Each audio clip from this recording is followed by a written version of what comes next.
আসসালামু আলাইকুম এভরিওয়ান। এটা আমি প্রথম ভয়েস ওভার দিয়ে কোনো ভিডিও বানাচ্ছি। আমাদের নোয়াখালীতে প্রচণ্ড পানি উঠে গেছে রাস্তাঘাটে। লাস্ট 4-5 দিন থেকে যে অনাহারে বৃষ্টি শুরু হয়েছে, ওই বৃষ্টিতে প্রতিটা রাস্তাঘাটে অলিতে গলিতে এত পানি উঠে গেছে। এটা আমাদের মেন রাস্তাতে পৌরসভার সামনেই এত পানি উঠে গেছে, আপ ডাউন করা যাচ্ছে না, রিক্সা পাওয়া যাচ্ছে না। আমি বাইরে বেরোবো করে বেরোনোই হচ্ছিল না, কিছু কাজ ছিল আমার। পরে রিক্সা নিয়ে বাইরে বেরোলাম। যাদের অনেক কষ্টে আমি রিক্সা পেয়েছি, তারপর গেলাম কাজে।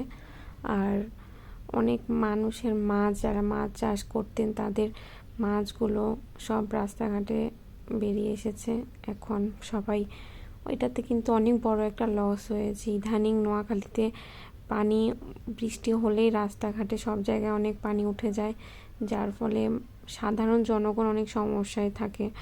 যেমন এই যে আমরাই বাইরে বেরোতে পারছিলাম না, হাঁটতে পারছিলাম না। এই পানিগুলোতে অনেক জীবাণু থাকে, যার ফলে পা চুলকায় বা বিভিন্ন স্কিন ডিজিজ হয়। এই যে দেখুন, মেন রোডে আপনার এত পানি, পাশে অলিতে গলিতে এত পানি। মানুষ তো অনেকে শখ করে হাঁটে, বাট জিনিসটা হচ্ছে যে, আর অনেকে হচ্ছে দায়বদ্ধতার কারণেই হাঁটে, কিন্তু এটা আসলে অনেক ঝুঁকিপূর্ণ। দোয়া করবেন আপনারা সবাই।